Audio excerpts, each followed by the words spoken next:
Thank you. And hello? You hear me back there? Hello? Hey. Okay. Thank you, and thank you for having me here. So, raising happy children. How do you make children happy? One word. Lollipops. Have one. That's where the lollipops come from. It's about being happy. The only problem with lollipops is you're happy for a minute or two, and then you've got to find something else. So we need a more long-lasting solution for making our children happy, or raising happy, not making our children happy. Whole different story, but raising happy children, and we'll talk about that in a little while. But first, when Tila asked me to speak, I said, okay, let me see what I was talking about before. Oh, I have a talk on raising happy children. Let's do raising happy children. She said, sure, that sounds good. And then I'm sitting down to try and think about, okay, what do I want to say? And I look at my other outline, and the thought pops into my mind, why? 100 years ago, I guarantee you there was no such thing as a group of women sitting and listening to raising happy children. Nobody even thought about that. Raising frum children, raising honest children, raising conscientious children, raising good children. Happy wasn't even on the radar. Wasn't. So, I can hear a friend of mine saying, what, raising happy children? This is a whole hippy-dippy idea from the 70s. You have to be happy and flower children and nature and love and rainbows and stars. And any shlucha will tell you that she's heard this type of statement. My daughter's engaged. I always told her I wanted to marry somebody who was Jewish, but he's not Jewish. But he's a very nice fellow, and he's really going to be good to her, and the main thing is that she should be happy. Really? I don't think so. So the main thing is not that she should be happy, right? I don't want her to be happy. I'd rather she was miserable and loved him, So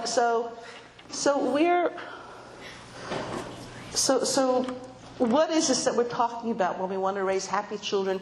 Is it a really Jewish value? Why is it important?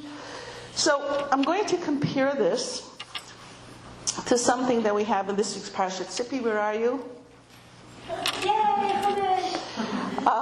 My first love. This week, we started reading about Yetzias Mitzrayim, all the miracles, all the nisim, everything that's happening. Freedom. I tell you that liberty is a Jewish invention. The concept of liberty, of freedom, did not exist in the world until Yidden went out of Mitzrayim, until there was the Torah, until there's laws about how to treat a slave, until there's laws in Parshas Bahar about freeing slaves. Even if somebody wants to be a slave, you can't keep them as a slave forever. This concept that there is a value to liberty, it's totally ours. We invented it. So, what exactly about liberty is important? Growing up, I remember learning, when we first learned American history as little girls, the quote-unquote stirring words of Patrick Henry, give me liberty or give me death. Is that our value? Gemara doesn't talk about Masada. You know why the Gemara doesn't talk about Masada? It's questionable what they did there. Masada, right? Suicide rather than slavery, right? Esther says, "V'ilu la'avadim v'lishvachot nimkarnu hecharashti." When Esther is talking to Achashverosh, she says, "Had my people been sold as slaves, I would have remained silent. But we were given over to be killed, so I have to speak." So slavery was not the worst possible alternative. So let's go back to our parsha, where we're talking about liberty. Twice. Moshe comes to Paro and twice says the same words. Shalach et my people, et ami, let my people go. That's not the end of the statement. V'ya'avduni, twice the same lashon. Let my people go that they may serve me. Freedom is almost a prerequisite to serve Hashem properly. And so we need freedom in order to enable us to serve Hashem. Plain freedom, you know what the Yiddish word for free is? Frei. I don't want to be frei. We don't want our children to be frei. We want our children to be frum, right? Not frei, chalila. Okay? We're not looking for freedom as a value in and of itself, but freedom as a means with which to serve Hashem. Going back to our question on happiness. What is our view on happiness? Why should we worry about raising happy children? Well, so we're not happy. As my friend would say, better that the parents should be happy and that children should cry than that the children should be happy and the parents should cry. Okay? Honest to goodness. I did hear these exact words from her. What is the Torah? What do we know about happiness? All the psukim that we quote, right? The big one on happiness. Ivdu es Hashem b'simcha. Ivdu es Hashem b'simcha. Serve Hashem with simcha. What is the purpose of happiness? To serve Hashem. Hello? Okay?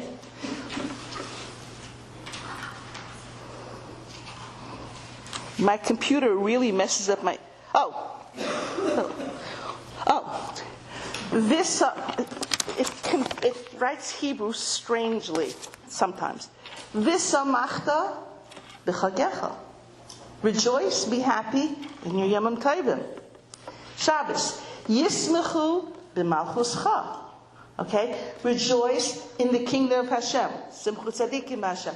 12 psukim. Yismach Yisrael be'aisav. Yidden rejoice in Hashem. So we're kind of getting a picture over here. Simcha is very, very important. But for what? And the sad one, of course, from the Teichacha, which tells us why did all these all these terrible tragedies happen to Klal Yisrael? Tachas asher lo avadtas Hashem lakecha b'simcha v'tuv levav. Because you did not serve Hashem with simcha. Because we don't serve Hashem with simcha, that's why all these terrible things happened. There's a wonderful story told with Moshe Feinstein, one of the greatest, of the past generation. He once raised the following question. Back in a century ago, when the Jews first started coming to America, the biggest assignment that they had was parnasa. For the vast majority of people, they would get a job on Monday. If they would come and tell their boss on Friday, I'm sorry, I can't come tomorrow because it's Shabbos, the boss would tell them, in that case, don't come back on Monday. Being Shomer Shabbos meant that you didn't have a job. For the vast majority of people, this was an assignment that they could not withstand, and the first thing that unfortunately went with that first influx of Yidden into America was Shabbos because of the financial situation. There were some people who actually withstood this Nisayan and literally were pounding the streets every Monday looking for a new job. But they were Shomer Shabbos.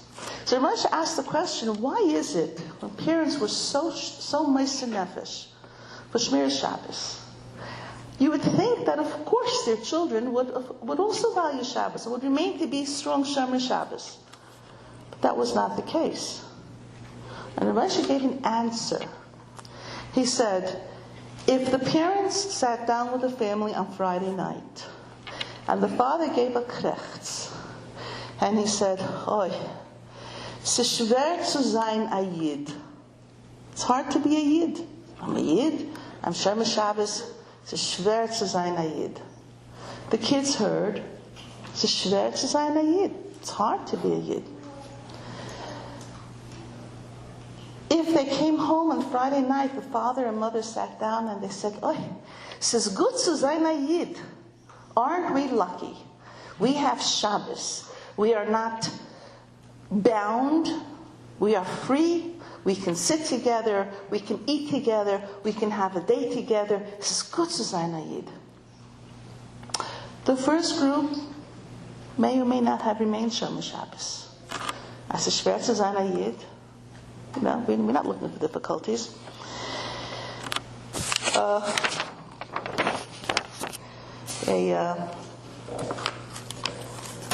statement that I saw that I think encapsulates this very well. If what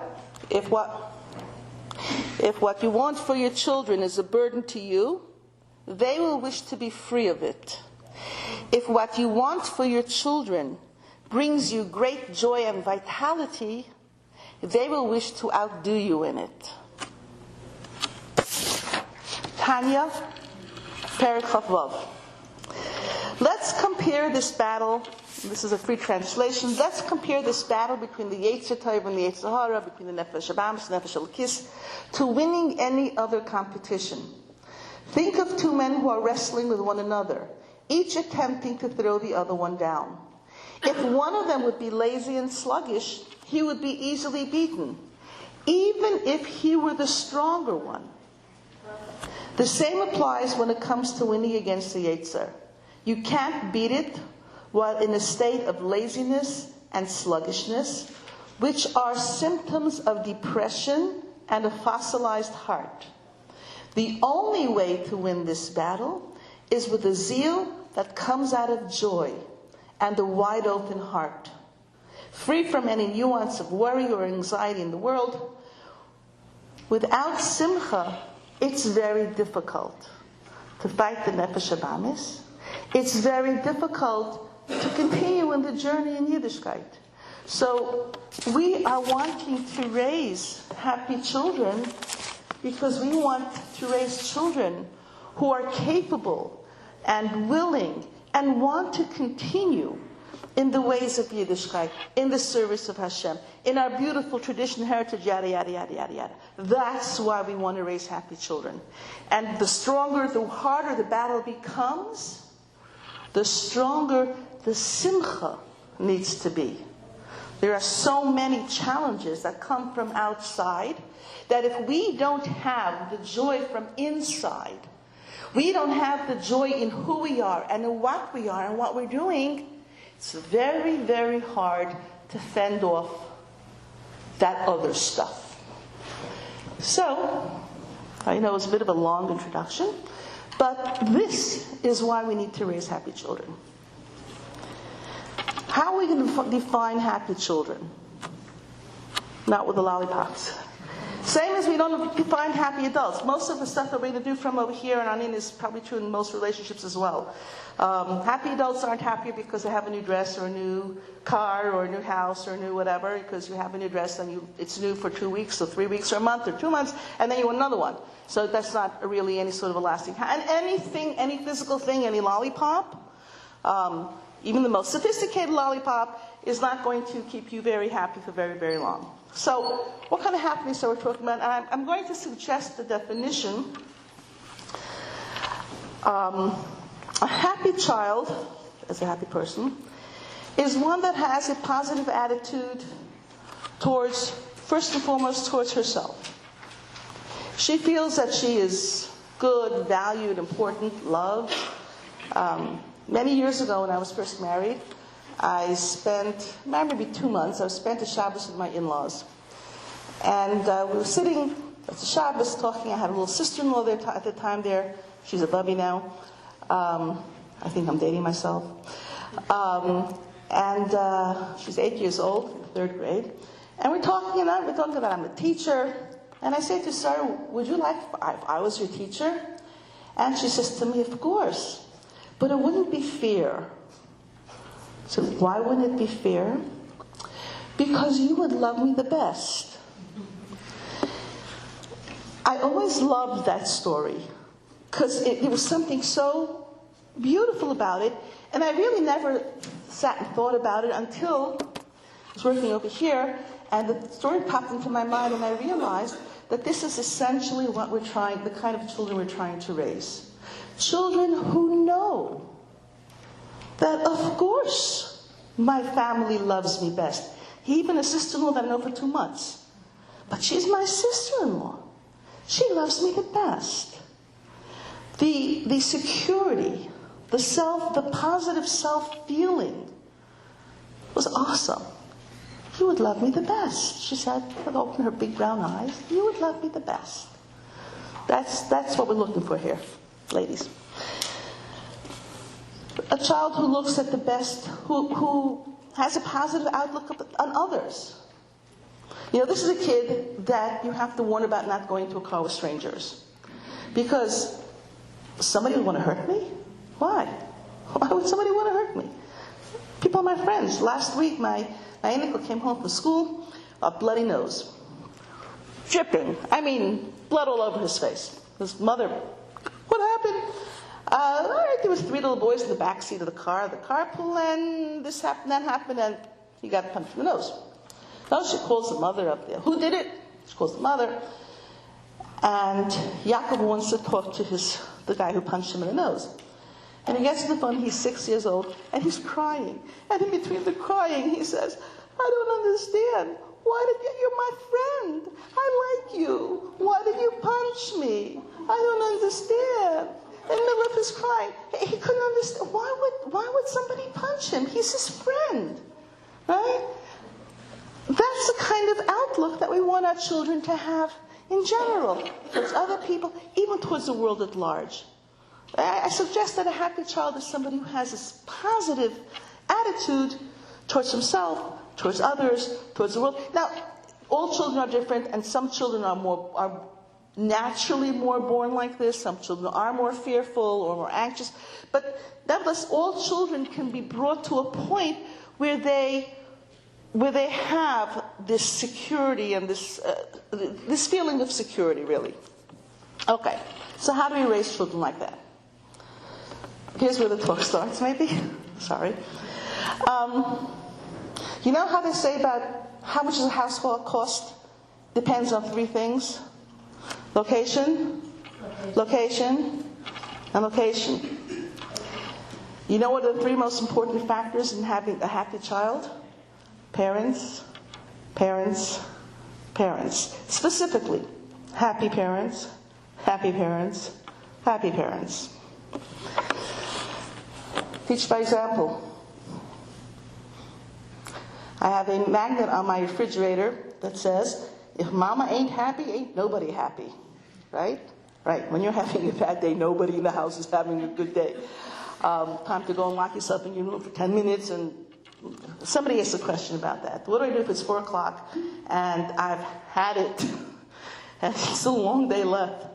Go upstairs, go into your room, hopefully have kids that are a little bit older, and lock the door. And I would tell my kids, and this is from personal experience, and I would tell, I am not to be disturbed unless there is fire or blood. Not, she took a lollipop, or he looked at me wrong, or he messed up my Legos. I am not to be disturbed for anything of that nature, only if there's fire and smoke and blood.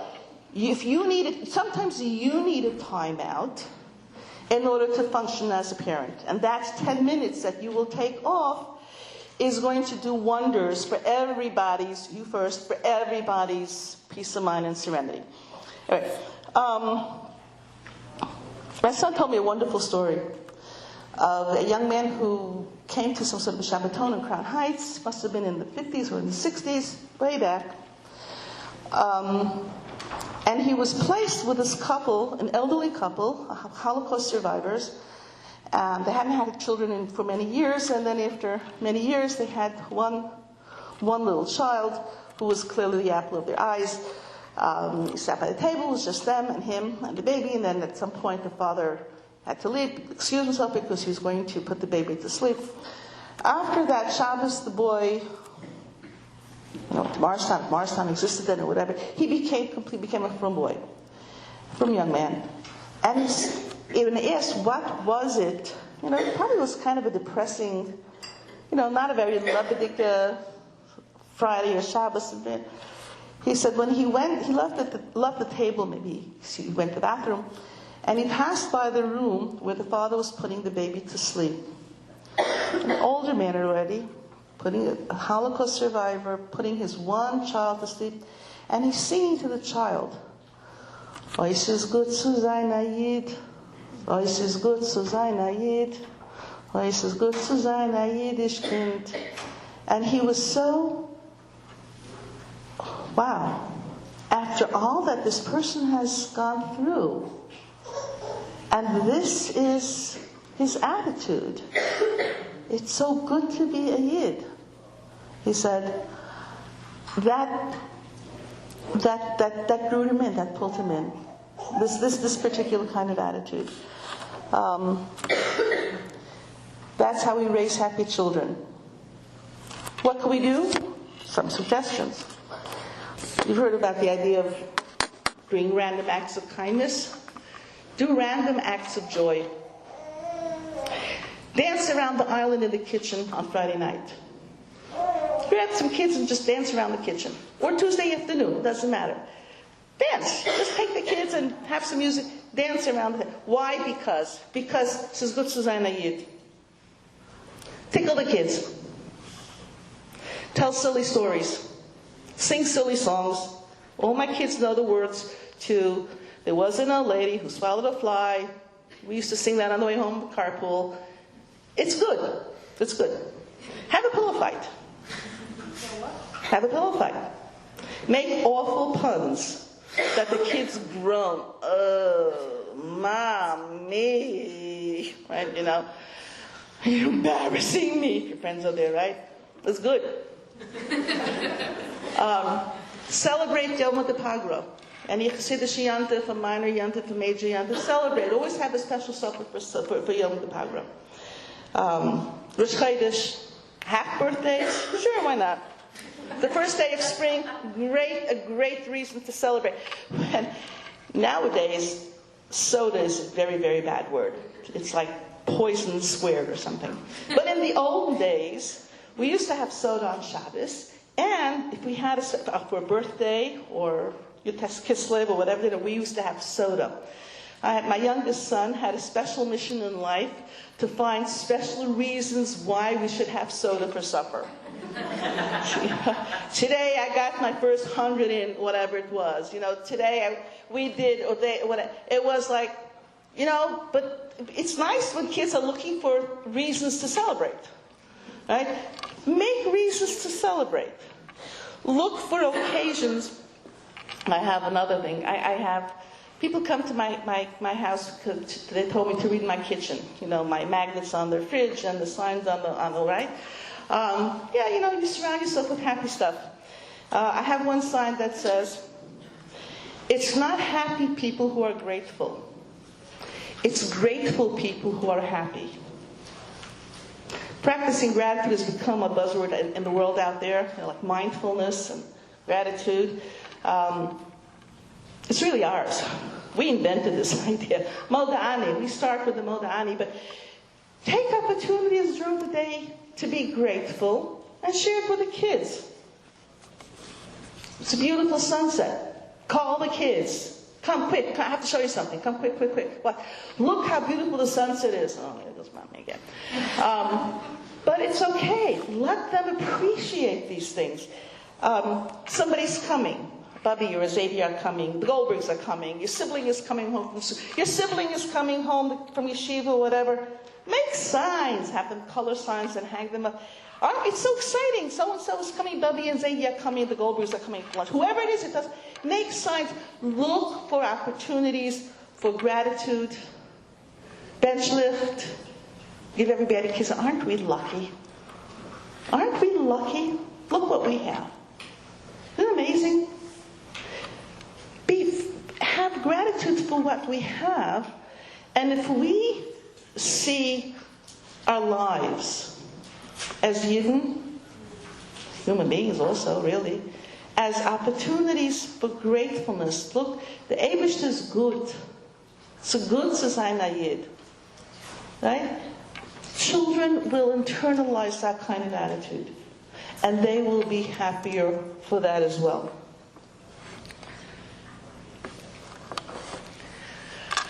Vitally important, unconditional love.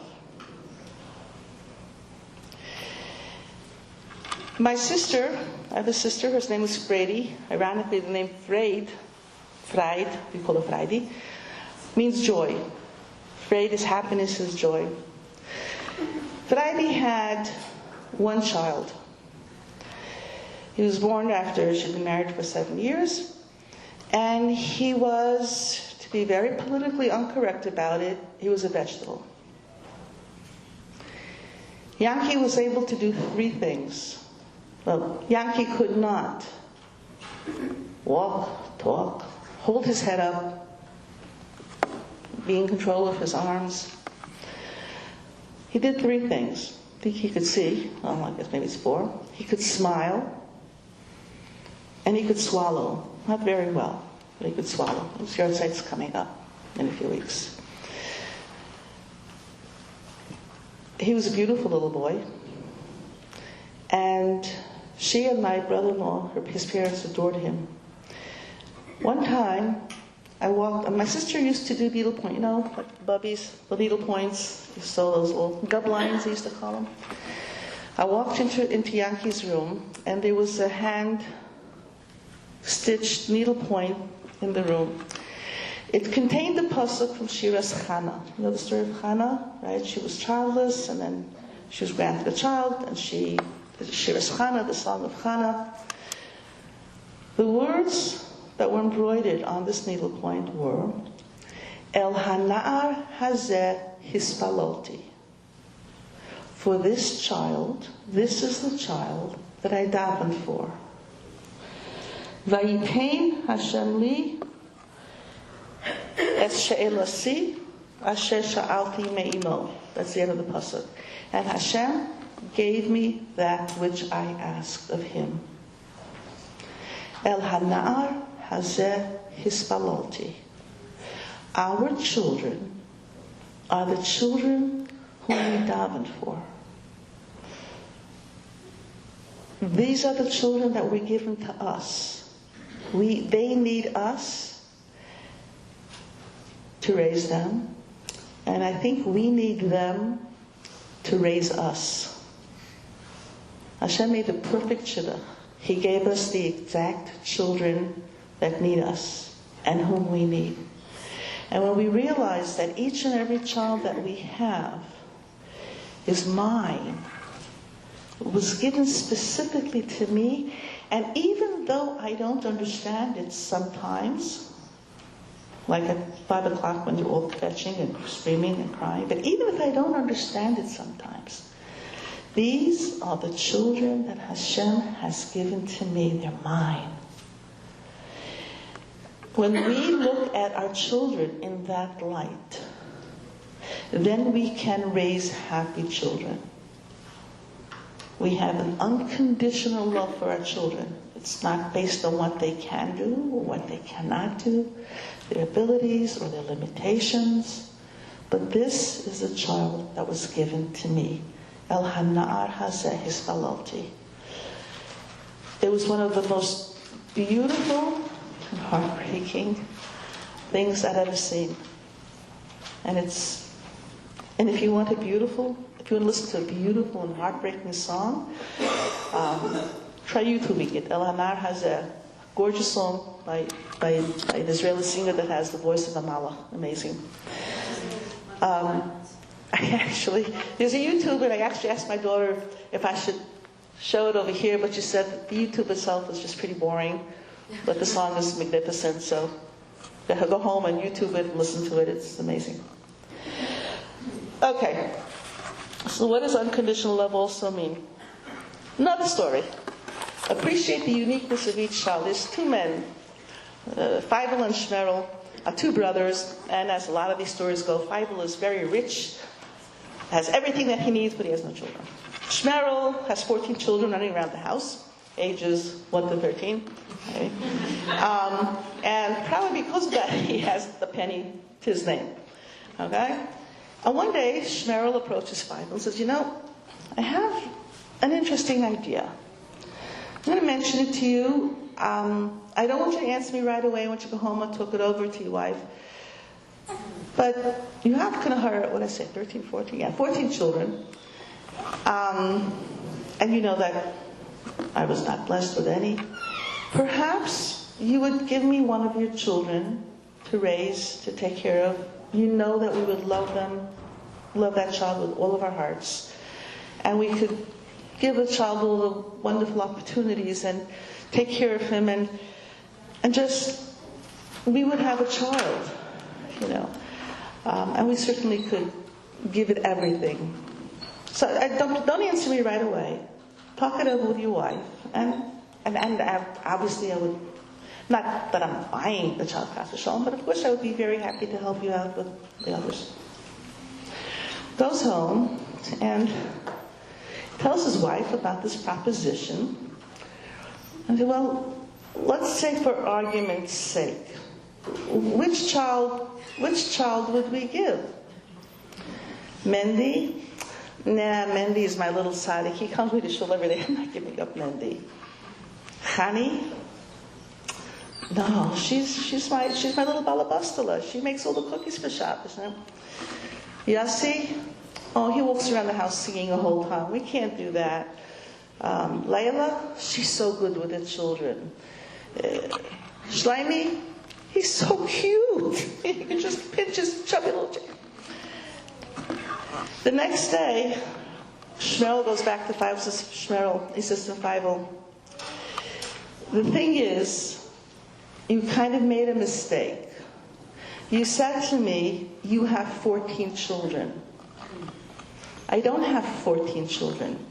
I have one Shlomi, and I have one Mendy, and I have one Gitti, and I have one Chani. There's no one that I could give away. 14 children is kind of okay, 14 children, 13 children, what's the big deal? But I don't have 14 children. I have one. One of the beauties of Yiddish is, how do you say grandchild in Yiddish? An einikel. You know what einikel means? A one. You can have 20, 30 more einiklach, but each one is an einikel. It's a one. It's a one. It's a one. Each one is unique. We need to look at our children as being unique. No comparisons, lady. Know what happens when you compare one child to the other? Honey, why can't you be like Malki? Malki's room is always spotless and your room is like a pigsty, Shlomi.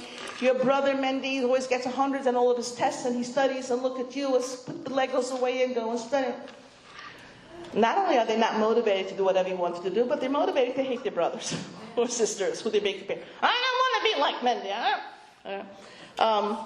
But it has, and by the way, this is when it comes to any relationship, when you tell your husband, you know, he always goes to whatever, or he always helps with the kids or whatever.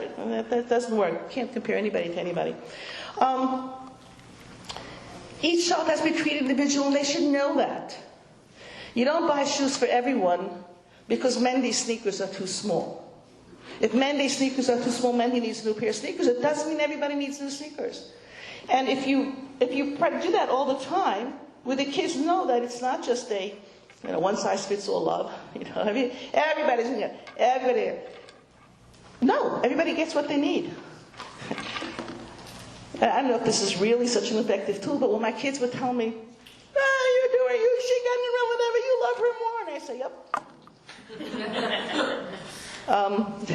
Well, now they're stuck, because what else are they going to tell me? Or say, she got whatever. I said, because I love her more. I mean, hopefully they can't answer you because you've really shown all the time that you love each one, more. The other, kind of, you spike their guns when you do that. That's only if you're strong enough, if you want to try that. But okay. Try to take time for each child individually whenever you can to spend time with them. Even drying dishes with the mommy after supper can be a great treat. Try doing this. Whoever I have special private time with, whoever is drying my dishes, and you can sign up which night you want. And then we will have our private time, and I have complete access. The kid has complete, you'll have them lining up, drying dishes, Or folding laundry together.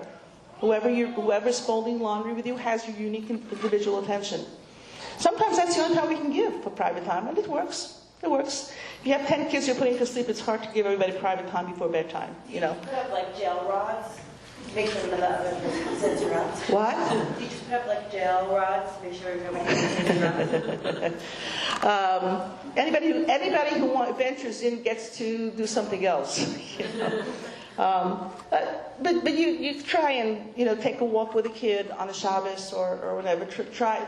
It's not easy. A lot of these educational techniques are a lot of fun when they're wonderful. You have 2 kids and you can definitely, Monday is your day and Tuesday is Wednesday. And if you have 4 kids, if you have a big family, you have Monday and Tuesday, Wednesday, Thursday. But if you have 10 kids, doesn't work out that easily. But you can make opportunities whenever. Birthdays.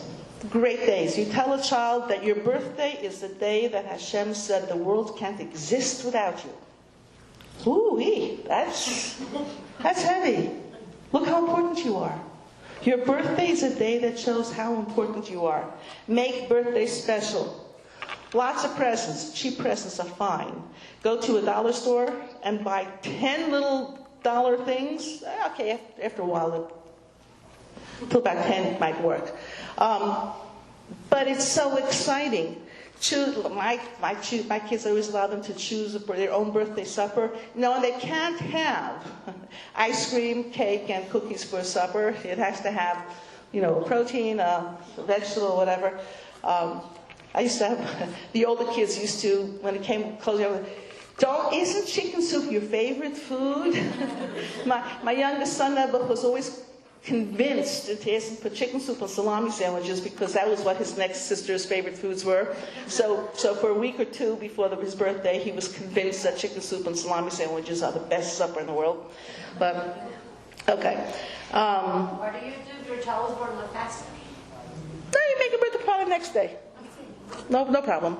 Or I had a son who was born on Pesach, and for years, never was able to make him a really nice birthday cake for Pesach or whatever. And finally, 10 years or whatever it was, I hopped on a wonderful scheme. He was born the second day of Pesach. On the second day of Sukkot, we celebrate his half birthday. He gets a half a cake, which is not a problem because on Sukkot there's so much baked stuff lying around that it's no problem to cut a cake in half and say happy birthday. And we all sing happy birthday. And it's just a riot. And after a while, everybody started looking forward to Schneer's half birthday because he can have a birthday party. You can work it. Be creative. You have to talk about the candy that you put on the cakes. Yeah, decorate birthday cakes with candy, lots of candy. Lots and lots of candy. It doesn't matter how aesthetically awful it looks. Lots of candy. And you'd be surprised. Candy corn makes good sun rays. Jelly beans make wonderful flowers. Cut up sour sticks make grass. You can get pretty creative about that stuff. But the main thing is that there should be a lot of candy on it. Okay. Going back to my sister, another lesson that I learned from her. I remember her calling me up and telling me that she was very happy because Yaki went to school today, had all this therapy all the time, and his therapist had been gone for a week, and his therapist came back, and when Yaki saw her, her face lit up. He recognized the therapist, so she was very happy about that. Look, she came back after a week, and he recognized her. That was wonderful. And I thought to myself, we talk about milestones. We achieve milestones, and our children, they're toilet trained. It's a milestone. The kids sleep through the night. It's a milestone. So many milestones we talk about. A mile is a long distance. Why do we wait to celebrate a milestone? I learned from my sister that you could celebrate yard stones, foot stones. Yankee recognized his therapist. It was a good day. We can make our children happy when we appreciate little things that they do. That was so nice. You offered to help clear up the table just by yourself. Thank you. That was very nice. Very mature. Right? Very responsible. Okay? You did A, B, C. Celebrate. My oldest son, Rabbi Silverberg, to most of you, once told me that when he was a young boy, he used to be very jealous of the new babies and the little kids because he had to wait a whole year for a birthday. And the baby, first we celebrate every week. Baby's 2 weeks old today. Baby's 3 weeks old, till 10 weeks you go by the week. And then it was the baby is 3 months old, baby is 4 months old, and he used to be jealous that we celebrate all these little milestones in the baby's life, and he had to wait a whole year for a birthday. So, we need to look for milestones in our children's lives, and that's a good thing also. Appreciation should be commensurate, not exaggerated. Meaning that when a child does something that's special, you don't have to reward him with an expensive toy or whatever. Stickers are wonderful. Hindi told me that they're not so wonderful. They end up on the walls and on the floors. But I taught high school, and when I started putting stickers on tests that were over a 90, you should have seen how the girls fought. If one girl got an 89 or an 88, they would come and fetch to me until they could get an extra point so they could get a sticker on their tests.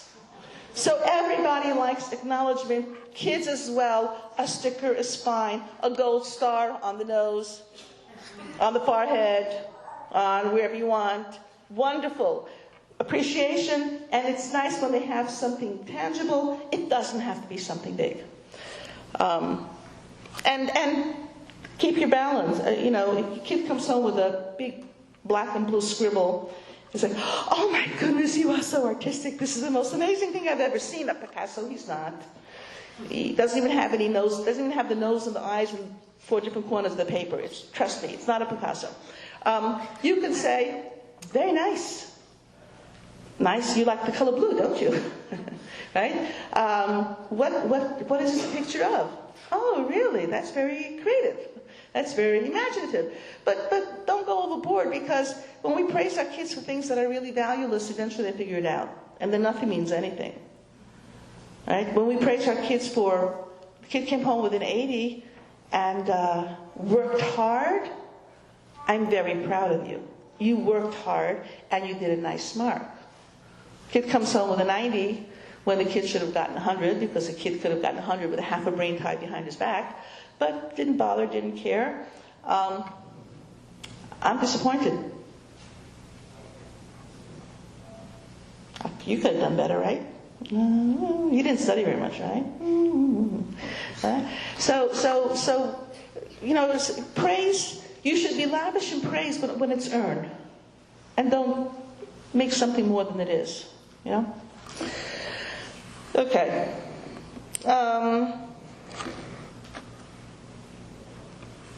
Security. Kids need security.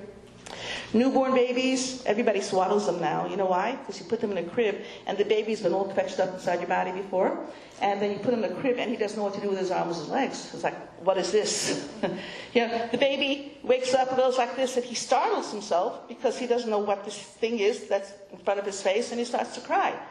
He's not used to this kind of freedom. So we swaddle babies, and they're more comfortable in bassinets, even in car seats, or small enclosed places, because they don't know what to do with all this space that is surrounding them. As children grow, they need limitations. It's a great big world out there. And if he's the boss, that's scary. And if parents have rules, this is when bedtime is, this is when we get up, this is what we do, we take a shower. That puts a savior in his world and gives him security. Children need rules. Children need boundaries. Children need parents, not friends. Right? We are not here to be our children's friends. They can have 50 other friends in school and in the neighborhood, whatever. We are their parents. Doesn't matter. We're not there to be their friends. We have our obligations as parents. Consistency. If today bedtime is at 6 and tomorrow it's at 8, and then Friday night it's never, and then it was supposed to be 6, but it wasn't 6. If he has to be home at a certain time, but then he's not home at a certain time, whatever it is, children need consistency in their world. They need their mothers, they need their fathers, ideally, and they need consistency.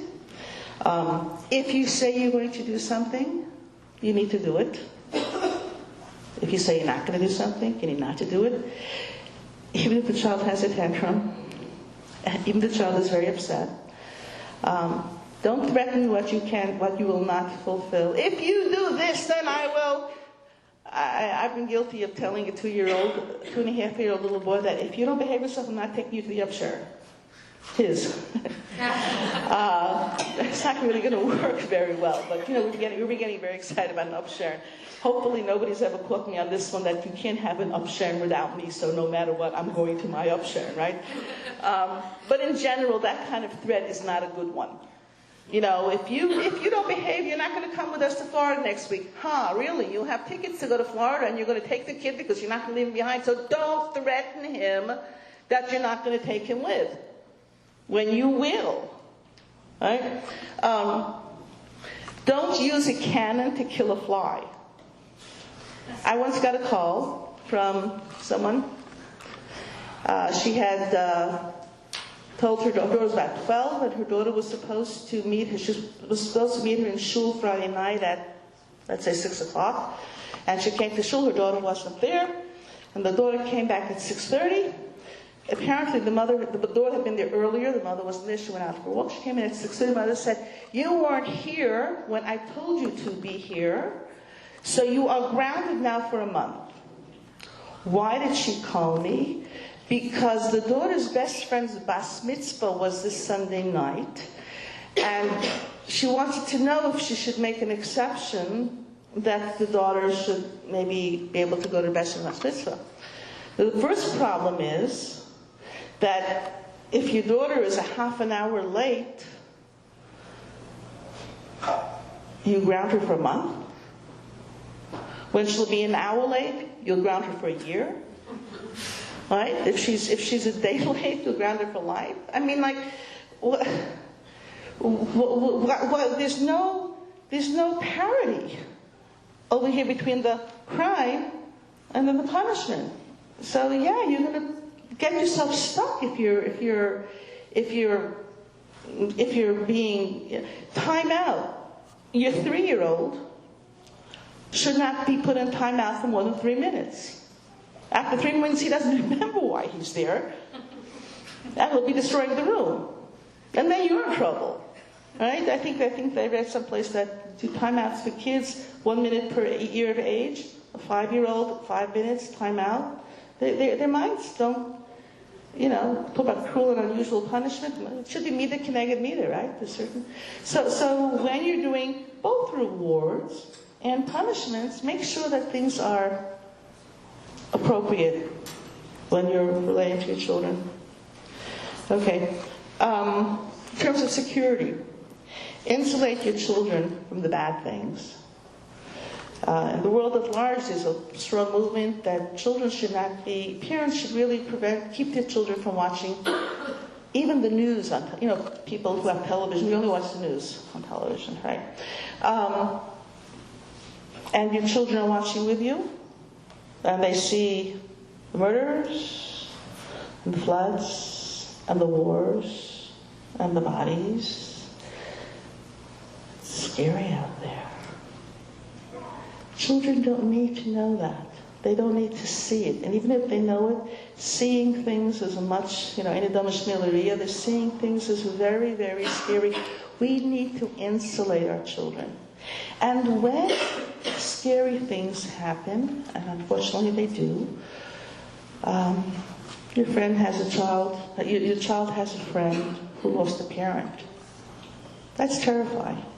Does that mean that my mommy or tati could, it happened to Ryan's tati, right?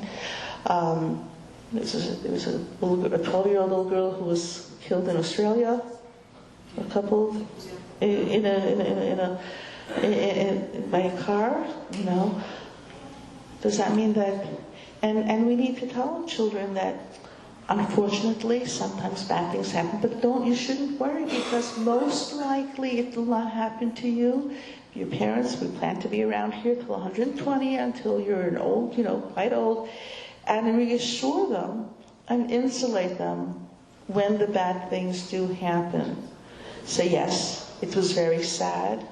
We're very disturbed, but this is hopefully not going to happen to you, not going to happen to us. Baruch Hashem, we live in a good time, and we live in a good life, and we live in the Medina Shel Chesed, and I think she's finished. But insulate our children against the bad things. Children need opportunities to grow and to advance. Child needs to fulfill his capabilities, not necessarily your expectations. I'm an extrovert. I love people. I always love going out and talking, and I have a child who's an introvert and shy and doesn't... What do I do there? The child doesn't have to live up to my... the famous story of Zusha, that he once said, when I reach 100, after 120, when I go upstairs, they're not going to ask me, why weren't you like Avraham Avinu? Why weren't you Moshe Rabbeinu? I'm going to ask you, why weren't you like Elimelech, your tzaddik of a brother? You know what they're going to ask me? Why weren't you Zusha? Child needs to live up to his own. Some of this stuff is repetitive from stuff that I said before. Child needs to live up to your own potential, and you need to be there to facilitate that. Children live up or down to your expectations. If you expect your child to be helpful, then ultimately they will be. I remember when my oldest 3 girls, the first time they went away for the summer, and my oldest child that I had at home was my Leah, who was about 9 years old at the time. And I remember driving home on Friday. I'm thinking, I have to go get the kids baths now. I haven't done it in years, because it was always the job of the older kids, once I had older kids, to give the younger kids baths. I'm not excited about this, but I'm driving home, and I'm thinking about I have to go give them baths now. I pull into the driveway, and Leah comes running and says, Mommy, I'm so sorry. I gave the kids baths, but I didn't know if I should put them on their Shabbos clothes. This was in the summer, and it was still kind of early. Or should I put on the regular clothes? And whoa. She gave the kids baths. It didn't even occur to me that she could even. But she knew that this was the job of the oldest kids in the house. And now she was the oldest kid in the house. So that was what she was expected to do. It was like, I was blown away that she did it. But that was the expectation, right? Wasn't it? And now I'm the oldest in the house. Or they lived down to the expectations. I remember when I was about 14, we used to get together on Shabbos and dance. And one day my mother said to me, hey, you're kind of klutzy in dancing. I didn't remember, a month later I didn't remember what it was, but you know what? I should finish? Okay, I'm going to finish in 3 minutes, okay? Oh, you need a stand-up? Yeah. I haven't talked till midnight. Yeah. No problem. I didn't remember this class you watched ever, but I never got into dancing. Dance club in high school was the most prestigious club to belong to. I never got into dancing. I never danced. It wasn't my thing.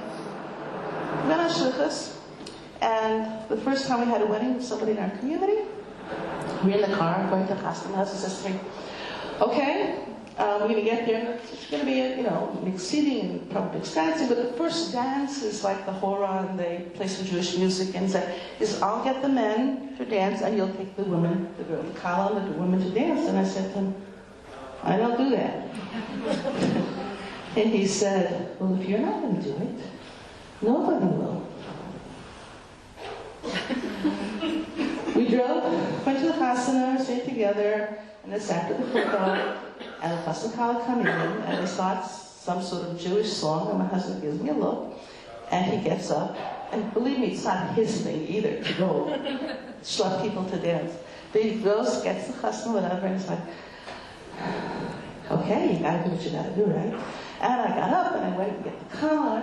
We started dancing, and you know, it was fun. I'd never really gotten into dancing before, but this was fun. Didn't have to know steps. Nobody knew steps. Just kind of let yourself go and enjoy the music and dance. And it happened a second time. A couple months later, the next girl got married. And I'm thinking to myself, how come I never got into dancing? I'm enjoying it so much. And then I remembered that remark. My mother had said I was a klutz. So if I'm a klutz, I can't dance. Right? Children live up or down to what you expect of them. If you expect your teenager to be full of hormones and rebellious and they will be. But if you expect them to be normal human beings, they probably will. They probably will. They will live up to your expectations or down to your expectations.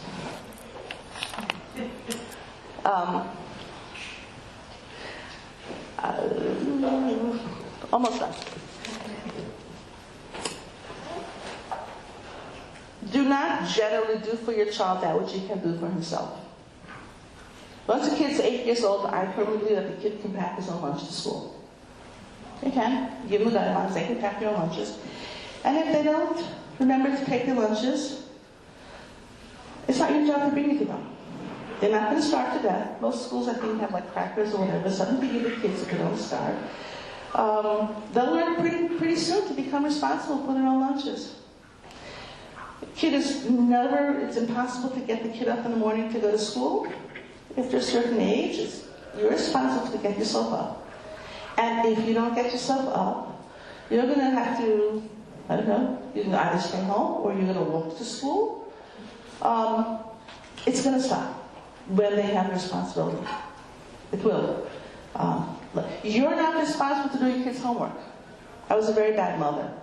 I never did my kids' homework for them, or the science projects for them. I would help them. I could take them to a library. I could buy the supplies. It's not my job. It's your job. You do it. They will. In case of failure, what do? Don't overreact. Your 7-year-old wanted to bring a dish of hummus to the table. And going to the table, falls and breaks. What do you do?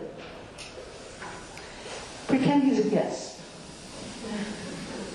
If the guest was taking a dish to the table and it fell, what would you say? Oh, it's okay. Don't worry. I have another dish. It wasn't an expensive dish. These things happen, right? You know, and the guest is making. I'm sure you show where the paper towel. Well, if your kid drops this, why? Well, it's not any worse than a guest, right? And the main thing over here is get him back on the horse. Let him clean it up. Tell him to clean it up. And then allow him to take another dish to the table. And that shows to him that you think that was a mistake, an accident. He didn't mean to do it, and he can do it. I guarantee you that he's not going to grab the next bowl. And he's not going to grab it again. Because you show that you think that he didn't do it on purpose, which he most probably didn't, and you're giving him a chance. He's going to look up to you. Perfection is the enemy. Perfection is the enemy. Okay? Perfection is an enemy of good enough. If your child cleaned up your room and it's not perfect, and you're going to go in and clean it up again, when is the next time he's going to clean up his room? He won't. Because he doesn't do it good enough. So what's the point? He did a job, you say, this is very nice. Just pick up that corner over there that clothes belong in the hamper. But perfection is the enemy. When I'll still be at the stories. I was in high school and we had a teacher. In my particular high school, grades were given on B, C, D, and E. or F. But from 90 up, you got grades, 90, 91, 92, through 100. This particular teacher never gave 100. You could have 105 average grade. Didn't give 100. This line, 100 is for God, 99 is for me, and the student didn't get more than 98. You're not perfect. You're not perfect. You don't really know every. You may have gotten 100 tests, but that doesn't that you really, really know every single thing. You wouldn't give more than 98, as much as we argue with him. Not a bit less. None of us is perfect. Don't expect perfection from yourself. Don't expect perfection from your child. A principle that I think is very important, especially when you have a large family. We all have so much on our plates. We are mothers, we are wives, we are daughters, we are cousins, we are family, we are friends. We are working people, right? So a lot of us are shluchos or we're working. We have a house that we have to take care of. We have to take care of ourselves. How is it possible to do it all? It's not. You can't do everything all the time. So how do you do stuff? How do you do stuff? You practice judicious neglect. One day you neglect yourself. One day you neglect your husband. One day the house. One day the kids. One day the job. As long as you spread it all equally. You can't neglect your husband too much because he is your husband, right? You can't neglect the house too much because it's hard to function in a house that, if the house is a complete and total mess, it's hard to think straight and it's hard to function. You can neglect it a little bit. Spread it. Judicious. You're not going to do everything. You don't have to make every Friday night looking like, 25 different desserts and it looks like it came out of so-and-so's blog. Don't even look at those blogs, okay? The birthday parties for your kids, it doesn't have to be, right? Okay, now, what if you do everything wrong and your kids still doesn't the way you want it to be? I'm sorry. What if you do everything right and you're not successful? Or, what if you've been doing everything wrong until now? What do you do? So I'm going to end with a very important concept. You daven. You're not in this by yourself. You daven. You need Hashem's help. And Avraham Avinu had a Ishmael. And Yitzchak had an Esau. Sometimes, not sometimes, never, things are not in our control. And there are other forces working as well. Do the best that you can. You daven Hashem to help you. And you understand what the Rebbe says in Hayom Yom of Yud Beis Tishrei, Bris Krusa L'Ta'amula V'Avoda She'ena Choseres Reikam. There is a covenant that is made. That effort, that work does not return empty. In other words, does not go unrewarded. The Zohar says that Yitzchak put so much effort into Esav, and Esav remained the bum, right? The murderer, and Chas v'Shalom, and don't wish that kind of kid on anyone. And yet Yitzchak Avinu had a son like that. The Zohar says that from Yitzchak's efforts for Esav, all the Gerim, they had so many. There were so many Gerim at the time of the Gemara and the Mishnah. They all came from Esav, from Edom. It took 2,000 years, but there was a result for the effort. So keep on slugging, keep on working, do the best you can. Hashem will help, and with all of our avodah, we'll bring Mashiach ASAP.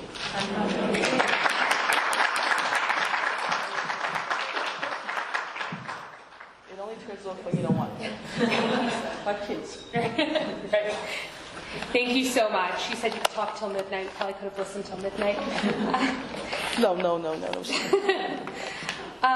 So with that, we will now introduce, we're having a panel. I'd like to thank our panelists for coming. Mrs. Shanowitz, she moved here when her oldest reached school age. She moved before the chinuch. She taught as a cheder preschool mower, kindergarten boys, so she probably taught some of your husbands, and for 15 years. And then when her youngest was a baby, she went and got her master's and is currently a speech pathologist and has been working with that for the last 10 years. So, Mrs. Janowitz. Our next...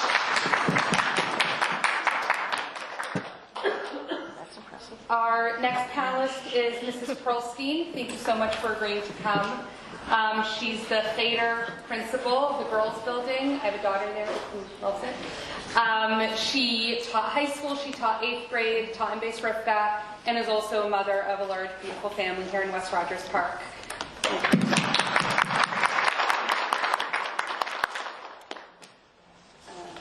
And last, but definitely not least, thank you, Mrs. Zimmerman. Mrs. Zimmerman also moved to Chicago. She attended Machon Chana, Beis Rivka Seminary, earned a master's degree in mathematics and education from University of Maryland, and she lived in Morristown, where she taught at the Cheder there, and moved to Chicago 40 years ago, and was one of the founding parents of the Cheder that is currently that is still around today. She ran Tiny Tots division of camp, Chayil Mashiach for kids, Bar Mitzvah Club, and also she has a lot of experience in chinuch and in parenting. She raised 11 kids. So we're so grateful for all of you to agreeing to come.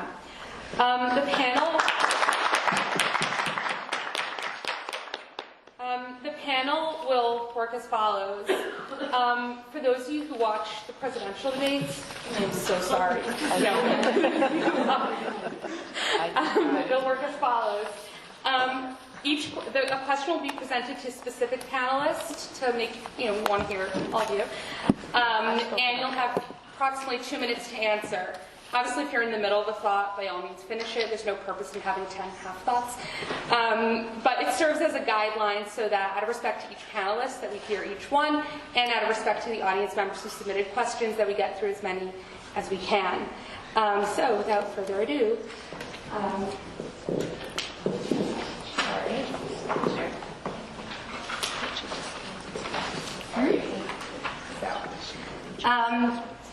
Great. Mrs. Janowitz, first of all, a disclaimer. I still have my youngest just turned 13, my baby turned 13 today, so I'm still kind of in the process. I don't really feel quite equipped to kind of look back from a far sight. I'm still kind of in it, but Livsha's a hard person to refuse. And I have news for you. You're always in the process. I am now raising my grandson. He's here from Salem. Oh, to the contrary, that helps. So, Ms. Janowitz, for a full-time working parent, how do you explain to your kids that while they are your priority, you do sometimes have to put work first in a way that they don't feel like they're next best? Like, oh, honey, I can't be there. I have to be at work. Well, I think in general, your kids do have to come first. It's certainly in your mind they have to come first. That has to be definitely your overarching perspective that your kids are definitely your priority. I guess you're talking about maybe somebody working from home or somebody who... I was lucky in the sense that really when I was working, my kids were in school pretty much, and when I wasn't around, my husband was able to cover for me, so that was very helpful. But I think that if there's something that you have to do that's work-related, and it's kind of wearing on you, then I think that it makes sense to kind of say to your kids that I have to take care of this first, because ultimately you'll be in a better frame of mind if you've taken care of business first. If you're kind of, your head is someplace else and you're thinking of something else and your mind is elsewhere, then I think it's really hard to focus on your children and be there for them. So I think that really you should do what you need to do and then be available for them. But I think ultimately they have to know that they're your number one priority. That has to be conveyed to them on some level. So I think that's... Thank you. I don't know if that's very helpful. Mrs. Pearlstein, as a working mom, do you have anything to add? I want to make a disclaimer too. I apologize for my voice, it comes in loose. It's very easy to answer these questions, but no situation is the same. So what might work for me or what might work in one situation does not necessarily hold true in everybody's, because everybody's situation is really different. So these are just ideas. They might work for you, they might not work for you, and that's fine. In my particular situation, I can answer the question. I worked when my kids were in school, and I didn't work a full day until my youngest was in school for a full day. And when they came home, I was home. So you have to know in your own mind how you're putting your children first. You do put your children first. You think about them all the time. And even when you take a job, you have to consider them and see how you can still put them first.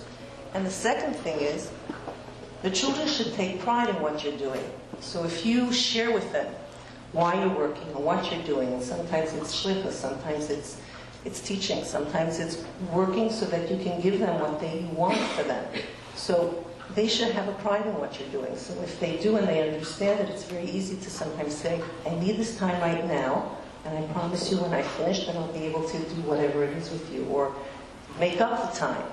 But they should understand what you're doing, and when you can, include them in it, and they'll be proud of you.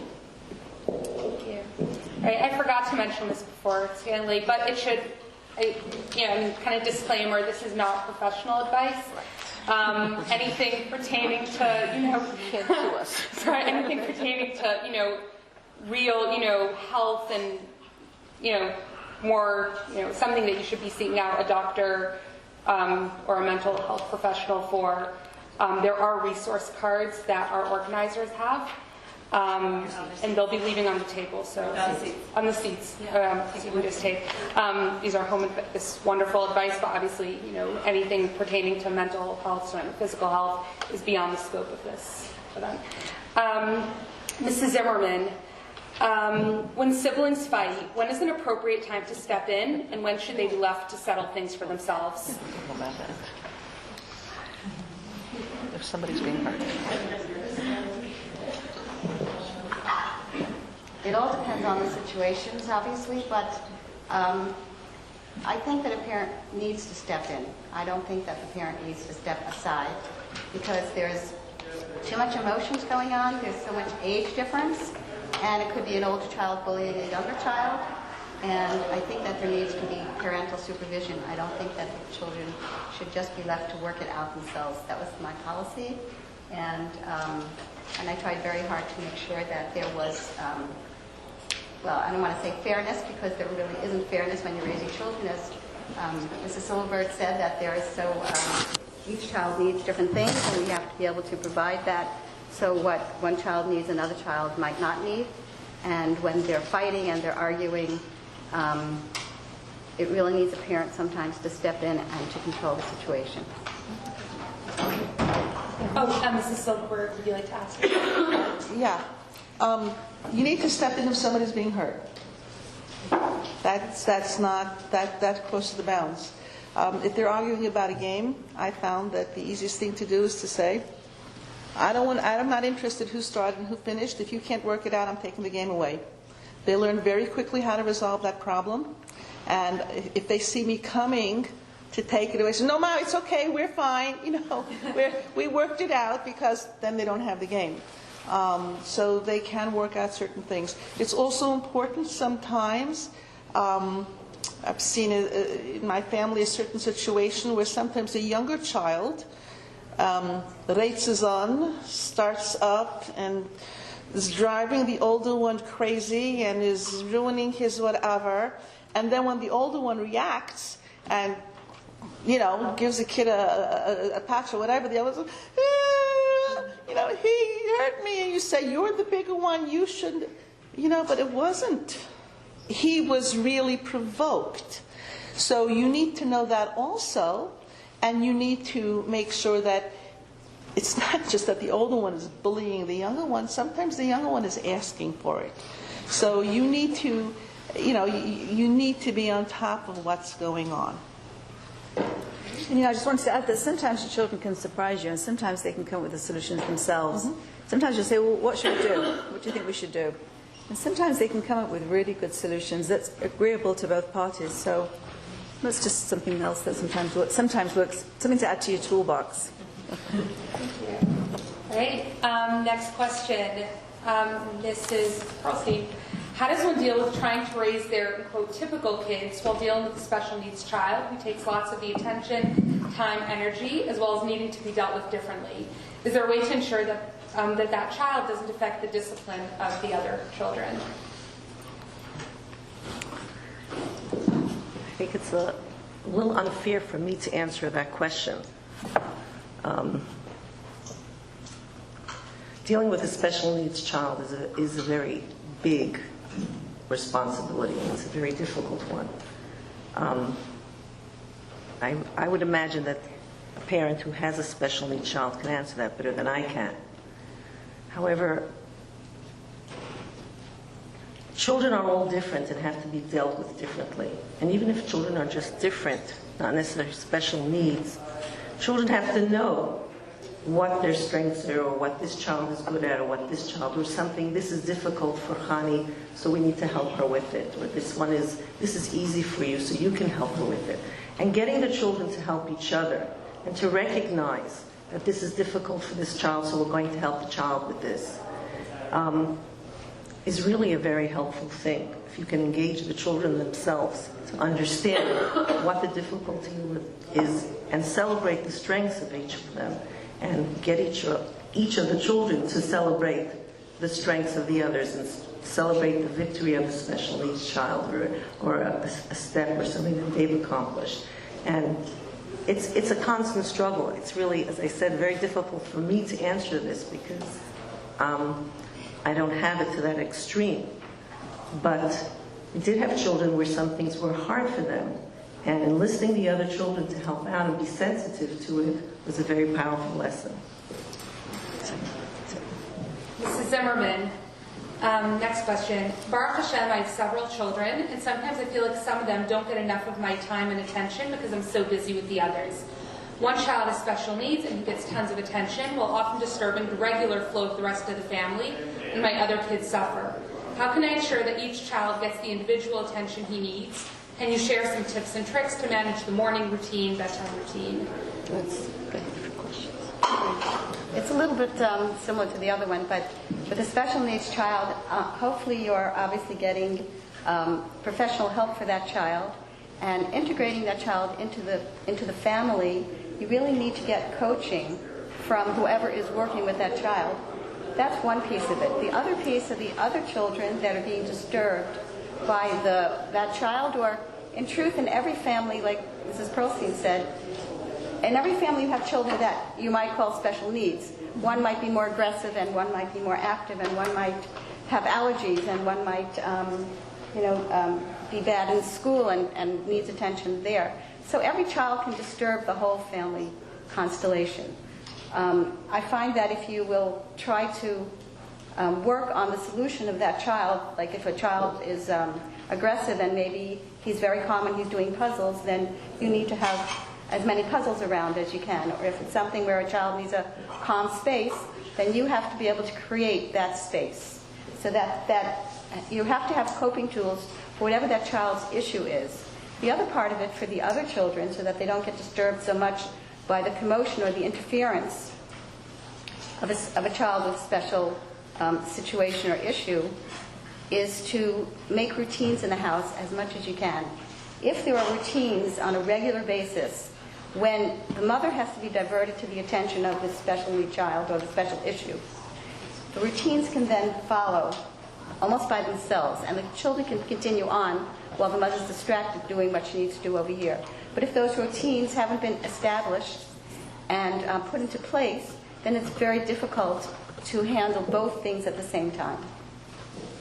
Thank you. I have a question. So what happens when the solution becomes part of the problem? If your active child is very good at puzzles and is doing puzzles, but the other two who want to participate, and it becomes a war zone again. You have to lock up this child in a room with a puzzle, so how do you get out of those Because the other children have to know that the routine is that if they're doing homework, they're not doing puzzles now. And if they're supposed to be taking a bath, they're not taking a bath now. Like, they know what their routines are. And if this child has to have his need taken care of, obviously that's something that has to be discussed way before the situation occurs. Like she was saying, if one child needs a pair of shoes, then it doesn't mean everybody gets shoes. If one child needs a puzzle, no, everybody's not going to get that puzzle. And then it also depends on giving special time to each child so that they realize they also get their turns with mommy. So even if you have to go into the bedroom and lock the door and play a game with the child on a rotating basis, just make sure your husband's home so the other children are safe. But you need to do that, or I won't tell Mrs. Pearlstein, but a few times I used to come and pick up a child for lunchtime and take them out for lunch just so that I would have that hour or that half hour with that child alone without the other kids around. Because at home it was very hard to do that for the child. So you have to create ways to be able to give those typical children their attention at other times so that when this child is interfering, they know they have to go on with their routines. And that's part of your having a disciplined house and a routine house. Thank you. And I just wanted to add also, I think that also that we're not talking about a child obviously with very severe special needs, but just a child that needs a little bit more attention. I think if the other children feel part of the solution, that they're all going to celebrate. Let's say they need to fill out a chart because they're not behaving in school, and you have to they have to get a certain amount of smiley faces, and then they get a prize because you need to kind of reinforce good behavior in school. Let's say they come in with this chart. It's a matter of, we're all celebrating this. It's not just you that's going to get this special privilege, but he got a full chart, so we're all going to do something special. And then they kind of buy into it, and they all want to be part of that. So if they kind of all feel like that sense of, we're in this together and we're all helping each other and we're all cheering each other on, I think it kind of makes for a much more, takes out the competition. It's not a matter of being competitive, it's really a matter of being, let's help him because we're all going to get something fun. It's going to be a good thing for all of us. I don't know if that makes sense or not, but that worked for me with the charts.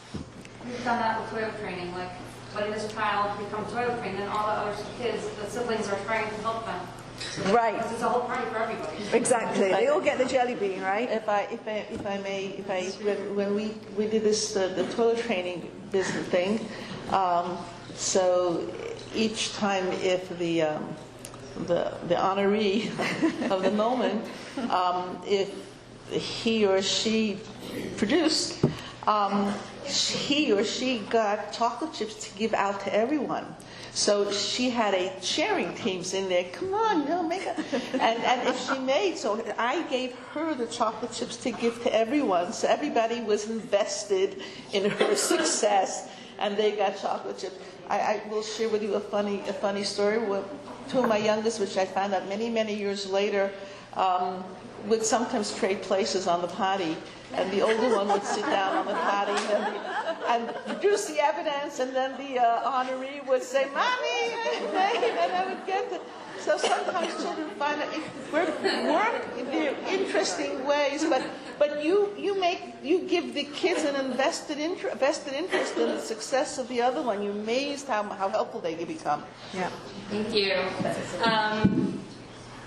Mrs. Silverberg, I'll direct this to you. What are some of the ways to infuse joy in general, and more specifically joy for Yiddishkeit in your family? I did Can you that already. please share some suggestions? we've done that one already. Okay. I did Yeah, that so already. Give it to someone else. I was just going to say that we all have the things that we're good at. Like, if you ask me to go sit on the floor and play a game with a kid, it's like so boring. It's like, it's one thing I never wanted to do was play on the floor with my kids. I just was not interested in doing that. I mean, it sounds very selfish, but I just wasn't. But maybe that's why. That's probably why. I was like done. When I came home, I was done.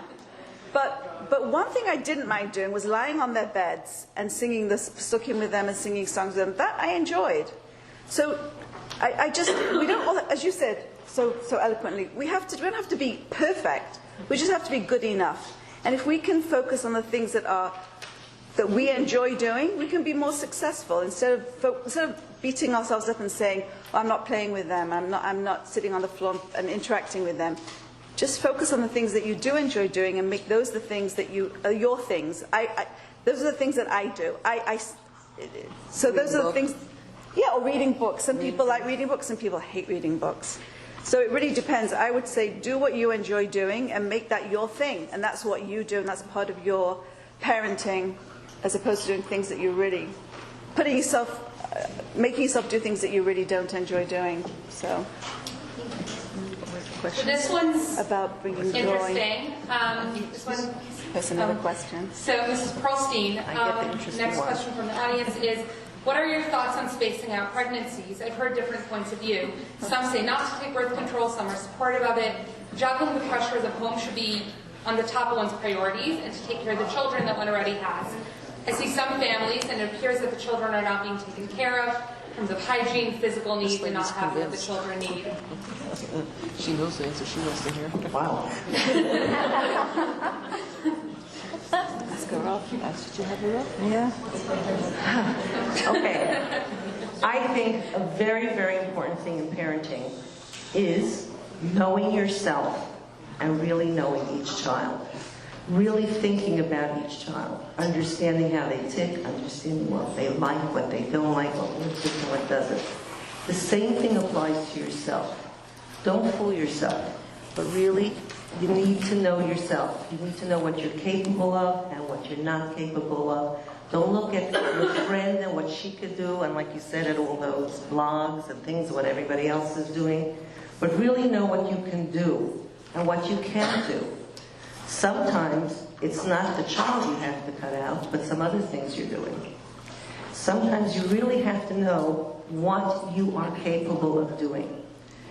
Every single child is an unbelievable bracha. When I would have a hard day, my pick-me-up was going from bedroom to bedroom, and when the kids were sleeping, giving them a kiss. That was my biggest pick-me-up. And they were sleeping. As long as they were sleeping. Bedtime was a wonderful time for us. It was a happy time. We did great things at bedtime. Good night, kiss off the back. When I would go and put some of the kids to sleep, I reached a point where I'd fall asleep before they did. So we switched, and I sent my husband. But I did some fun things with them before they went up. Every child is a bracha, but I'm answering your question. It's not something to take for granted for. Making a decision about spacing your child is a very, very, very big decision. If you're thinking about that, you're thinking about it because you honestly know your limitations or you have some serious concerns. It's a question that you need to discuss with a mashpia and a rav. It's not something that you can decide on your own. You have to really think it through. You have to have reason for it. You have to understand what you're doing. And it's really a question to decide with a rav. Just before we go on, I just want to kind of, I'm thinking about this. There was a mom's Facebook group, and there was an anonymous account where people would submit more sensitive things. And it took me a while to realize, I was like, who's this one person who has all the problems in the world? These are, to some extent, heavy questions. I'm not sure where I'm going with this, but it just, exactly, right. It comes off like, oh my God, everyone has these, like, really hard, overall everyone's fine, but, it's a big audience. I'm not sure where I was going with that, but Can I just add to what you just said, Sarla? I feel like also on the other side, on another note, like the same point of view, but also like on the opposite side of things, like a lot of times you look at these, you look online and you read these like Pinterest mom groups, or like you look at the park and you see these super moms, and you're like, oh my gosh, she's doing such cool things with her kids, or like, oh my gosh, those arts and crafts probably took her days to prepare, and like she's doing them every Sunday with her kids, and she thought of these cool projects to do, and you're always like looking to see what other people are doing. And number one, what I start to realize is that could have been their good day. That's like their top of, or not just their good day, but the top of their day. And number two, I found that like exactly what you said before, which really, like somebody said, it validates me. Like it's something that every person is good at different things. So one parent is having a great time with her kids playing with a sandbox in her house and has no problem with the sand all over the living room floor, whereas for the other person that would drive her crazy. But she doesn't mind to take them to the park and play in the sandbox or read them a book, which is less messy. And every person has their own thing that makes them a super mom. Can I say something about that? Yeah. You ladies are super moms. I never did the things you did. I watch my own children and how they can get the kids in the car and out of the car and to the park and to this and that. I don't think I could ever do that. And I don't think I ever did do that. I went places with my kids, yes. We went to almost every park in Chicago. And we did lots and lots of fun things. Sometimes the fun things was baking in the kitchen and dancing while it was in the oven, together. We did lots of fun things.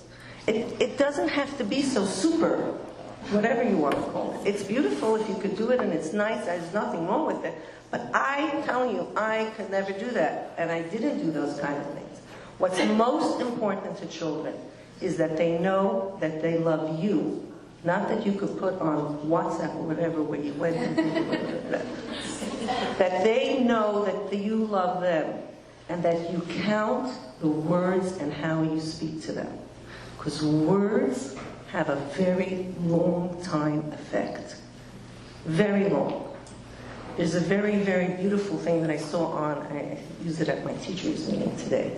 JLI puts on these little caricatures very, very quickly. When Aaron came in front of Paro, and he threw his stick down and became a snake, and the magician scoffed and laughed. Big deal. We could do that. And they threw their stick down and became snakes. Then Aaron picked up his staff, and it ate up all the other staffs. They weren't laughing anymore. That was really something different. But the Rebbe asked a beautiful question, and he asked, how could it be? Why did it have to turn into a staff to eat up the other staffs? Why didn't just the snake eat up the other snakes? And he said, because when you need to show off someone, rebuke somebody, tell somebody something difficult, you have to do it like Aaron, the threads of love. And he did not want even to rebuke the magicians with anything that was like the bite of a snake. Only you have to be tough. You have to say it without emotion, without anger, without anything. But when you speak to your children, measure your words. Make sure there's no bite of a snake in the reaction, in a word, in a reprimand, or anything. Everything needs to be said with love. And the children will know that you love them. That's most important. Very true. I don't think the last line of that question, it threw me off a little bit. The whole idea of the question seems like the person trying to judge for themselves where they want to go. We can't look at other people and say, oh, they're not managing, they have a family of whatever, and they're not managing. If the decision of a person's making that decision, they have to look at themselves and themselves exclusively. We can't go around and look at that person, oh, she's falling apart, shouldn't she, whatever. Like, we have to judge for ourselves and not for anybody else. Can I add something also? I actually, just a take on what Clara said, and then this is posting. Basically, I read online, I read an article that basically said that it's actually good for kids to be bored, and like for you to not do all these like super mom things with them, like trips all the time and activities all the time. It's good for them to be bored so that they can use their imagination and actually do like creative play. And so some Sundays stress me out. Some Sundays I just like to let my kids just be in the house and we just do whatever in the house, and I just don't feel guilty about it. Take out some pots and ladles and let them put on the band. Okay, I'm going to have to stop at Houston just to make sure we get through everything. I so appreciate the audience's input. We want to make sure.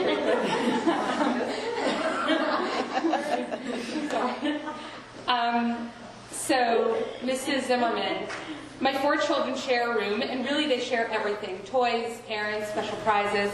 Not by choice, because I don't know how to set limits, so everything is free for all. It's important for each child to have his own private space and special things that he knows he doesn't need to share with anyone. how can I create this in my home? And another part of this question, I have a special needs child who won't understand and gets into everything. Child locks and high shelves don't deter him.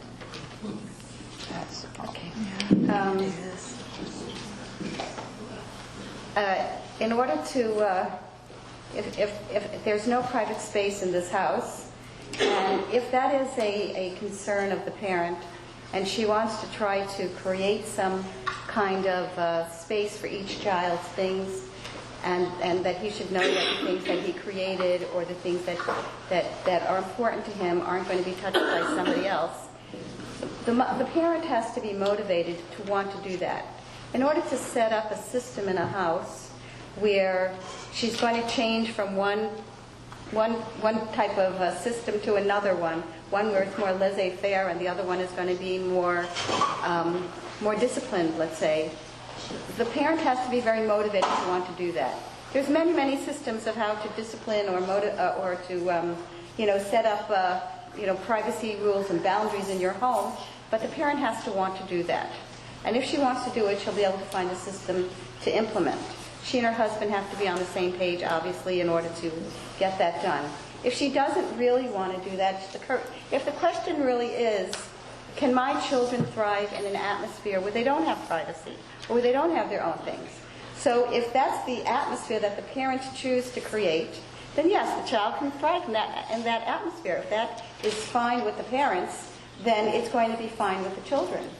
So really the question is, does she really want to change what she's doing, or is she just wants to feel good that is the way I do it? And I think that in many families, if you have the two parents on the same page, that's fine. And if they're not on the same page, then what do? And it could be in small things, or just a silly example is that if a husband's speaking French to the children and the wife's speaking English to the children. So what do the children learn? The children learn that I speak French to my father and I speak English to my mother. Or they learned if the mother is very not into manners and the father, or the father's not into manners and the mother's very into manners, the children will learn to say thank you to the mother, and they don't have to say anything to the father because he doesn't demand it or expect it.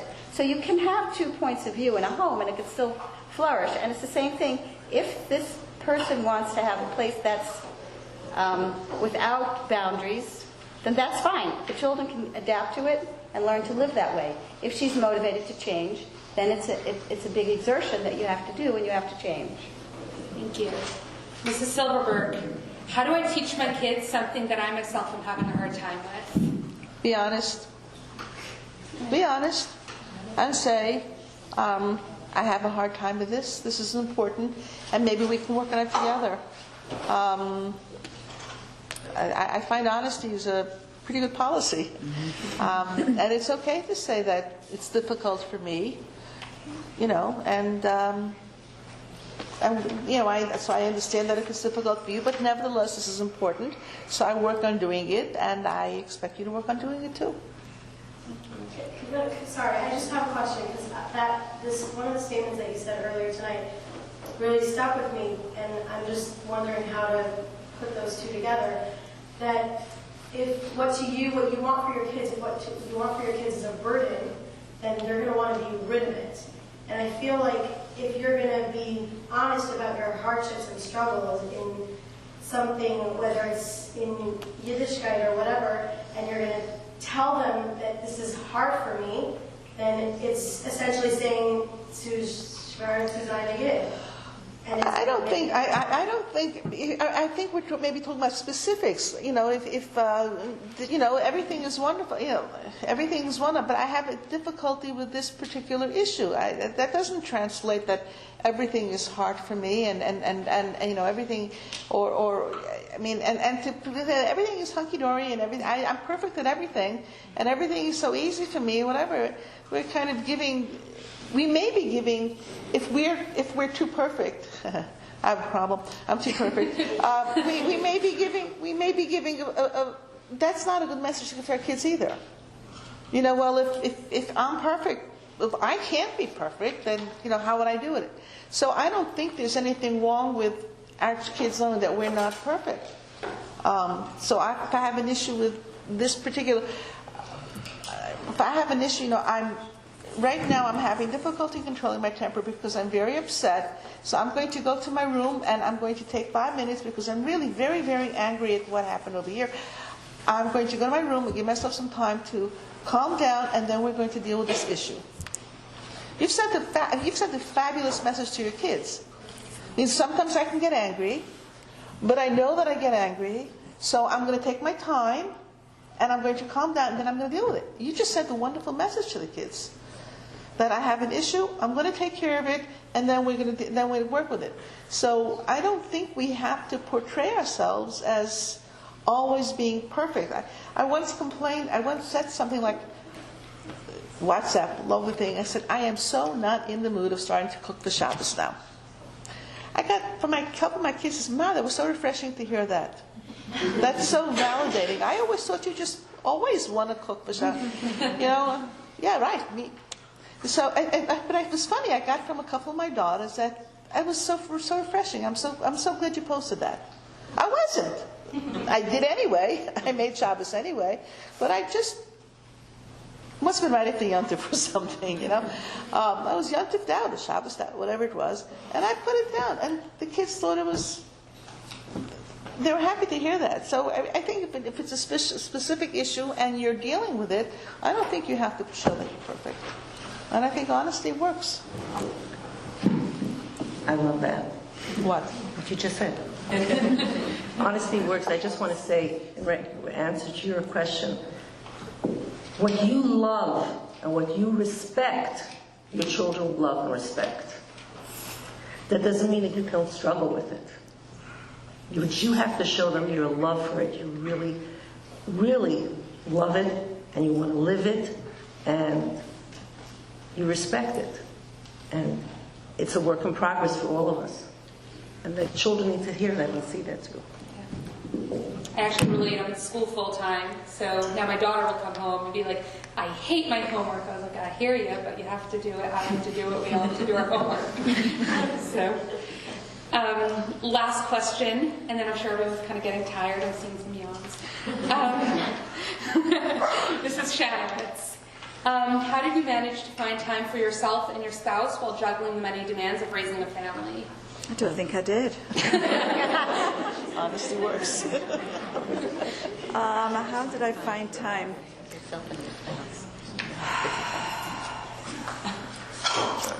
You know what? Many years ago, I met ZC Poser in Bagel Country. I don't know if you remember. And you probably don't remember, but I think I was working in Cheder. I was at TI. I was a principal of a Hebrew school. I think I was probably expecting to. And she said to me, how are you? And I said, there's a lot going on. And she said to me, you're going to look back at these years as the most productive years of your life. I don't know if you remember saying that to me. I have quoted you so many times because right now, there's so much going on and thinking, how am I going to juggle everything? But I promise you, these years are the most productive, wonderful years of your life, raising these precious children. And you will have time for your husband. Now, I can go whenever I want now. That time, I have as much time as I want for myself. I can go into my room and shut my door and be in there for 4 hours. And nobody even says, where is she? So, that time will come, I promise you. When? I don't know. I'm still waiting. But, what's important to you, you will make time for. What your priorities are, you will make time for. I think Mrs. Silverberg, she just about covered everything in her speech. If it's important to you, you will make it happen. And that's really what it is. And like you said, it's juggling. One day you don't talk to your husband. Not of course intentionally, but you just don't have time to talk to him. The next day you run out to something else and you're not home to clean up. I mean, it's just a juggle. It's just balance. It's all about balance. If something goes more out of kilter and you feel like you're neglecting your kids, so you say, let's all go out for pizza. So you juggle, you balance things. Try to keep all your balls up in the air at the same time. And I think that's just the way you get through the years. And the time will come, I promise you, and you will have that time to yourself and your husband. I remember thinking that I will never, ever sleep through a night in my life again. And you do, right? I'm sleeping through a night. Actually, you wake up a lot in the night. Don't you wake up a lot in the night? No. I don't sleep. It's true. As I said, I'm still waiting for that time to happen. However, I am a big proponent of finding time. And it doesn't happen on its own. If you wait to have the free time, I'm telling you right now, it doesn't come. You have to carve it out. You have to find the time. And sometimes it doesn't have to be something major. It could be agreeing to go shopping for your groceries with your husband. Just find the time. It could be whatever we're... What? I said, who's the one agreeing? You both have to agree to find the time and make the time. You do. I'm going to say one thing that I did that I really advocate a lot, and I think it's very, very powerful.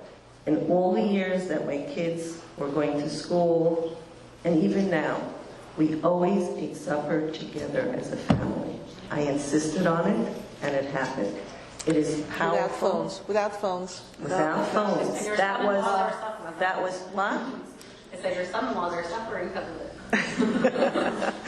Your husband too? My husband and I and the kids knew they had to be home for supper. It had to be a major good excuse for them to miss supper. Everybody had to be home every single day. Yes. Every single day. It is so powerful. That's your family time. You can ask the kids how school went, share something that happened in school. It was our time. It was special. And that is very, very special. And as I said, you have to plan it. It doesn't happen on its own. Now you need time not only with your kids and family, but you need sometimes with your husband too. And you can do it if you plan it. It doesn't happen every day. It might not happen every month. But it can happen if you plan it.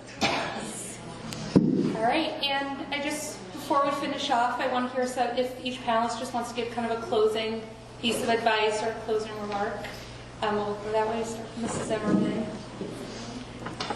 I think that raising your children is obviously a huge responsibility, and when we are trying to come to ideas to help our children out as they're growing, we often ask advice of other people, whether it's a friend, whether it's a teacher, whether it's a professional or a relative, and people do give advice. And we have to think about where that advice comes from, whether it's coming from somebody that knows the whole situation or the whole child, as opposed to just a piece of the child. A professional might give you some very good advice for a child that has that issue, but it might be not valid for your situation, your child, because there's other pieces to the child. So be careful with, ask for advice, read up online, do research, but in the end, you are the parent who has to have the final say to know if that's something that works with you, with your husband, with your family situation, and with your child.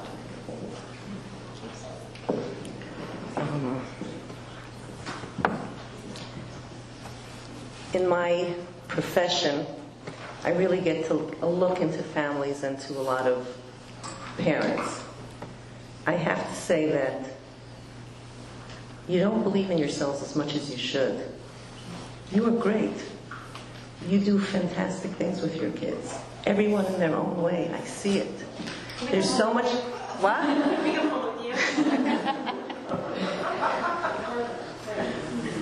You really are. You do wonderful things. And each in your own way. And no one is alike. And therefore, yes, you get ideas from everybody. You get, like as I said, an idea from one person, from another person. Not everything works for everybody. You have to find what works for you. And you're super moms, each and every one of you, but you don't have to be super moms. And a very important thing, you don't have to be perfect. Your house doesn't look perfect. Please don't come see what my house looks like then. Sorry, it's on the construction. And from school, I took my grandson straight to fix his suit, and then I had to go back to school because I left my phone there, and then I came back home and gave supper, and then I had to run out to get my fruit and vegetable shopping because routines are great. Routines are very helpful. I do my fruit and vegetable shopping every Wednesday night so that I'm ready to cook Thursday night because I only work at nights. So I had to run out and do that. I ran home. I quickly got upstairs, looked at myself and see, do I look like I can go to this thing? And I went. So you're all super moms, but you don't have to be super moms. You don't have to be perfect. You have to be loving moms. You have to be loving moms, and you have to show them joy. They have to see happy. They have to see a happy mother and a happy home. Well, that's just what I was going to say. I think we just need to hear it again. So it's like, okay, have to go home with you, have to go home with you. Okay. Well, I was just going to say something else that I mean, maybe I'm dating myself by saying this, but really, I know how great you all are with your fast texting and all that, and your messaging, and you really have to put those phones down. It's like you have to be there for your kids. So,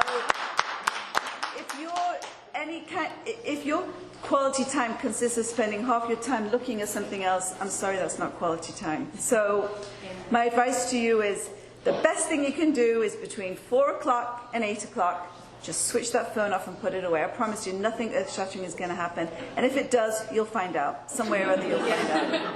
So that's my closing remark. And if your kids have phones, tell them whoever opens up their phone at the supper table gets to clean up and wash the dishes.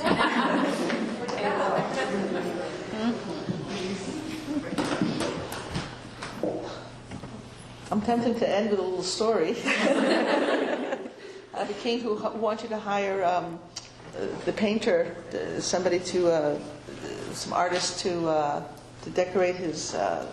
I'm probably telling the story wrong, but it will serve my purpose.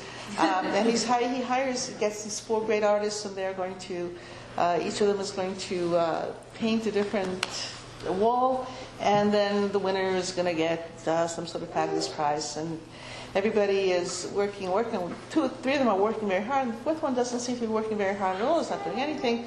And days pass, and he still doesn't seem to be doing anything. Finally, the day before the big showing, when the contest will be decided, he gets busy. They don't know what he's doing exactly. The day comes, and each wall is veiled in a curtain, and then they take off one curtain, and it's a beautiful country scene, beautiful little paths meandering, whatever. And the next one is a beautiful ocean view of waves and whatever. And the third one is a forest view of forests and monkeys and trees and whatever.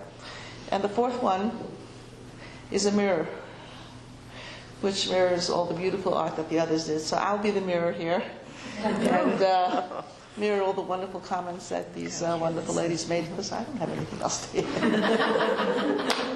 Pleasure.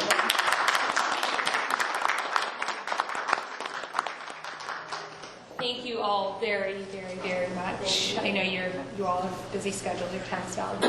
We so appreciate you coming here and volunteering to give advice and talk about how to raise happy kids. We have a raffle for everyone who RSVP'd in advance. Okay, so first of all, we wanted to just thank, there's 3 people who were on a committee to spearhead this kind of event. Sarah, and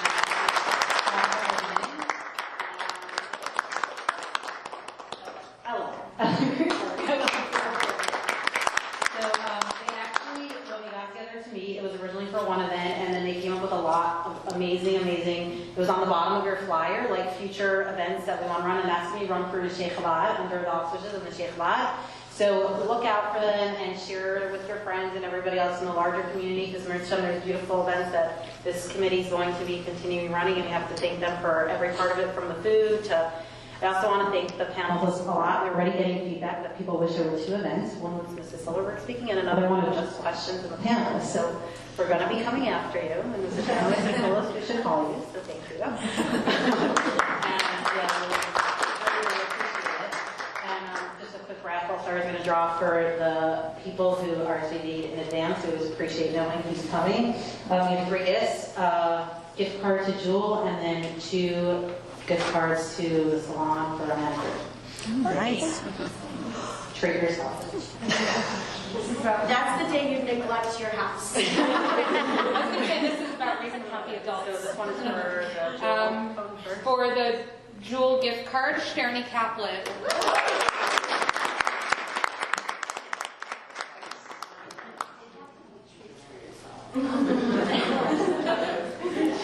Treat yourself to something good. Okay,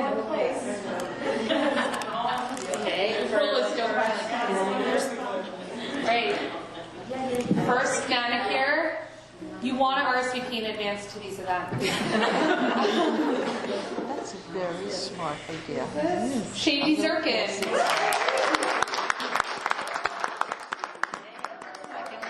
She's the one getting everyone to RSVP.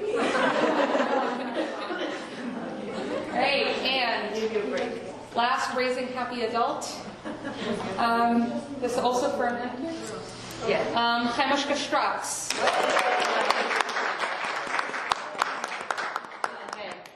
Visit the food table again and bring home for your kids some delicious food they'll appreciate. Thank you so much for coming and staying.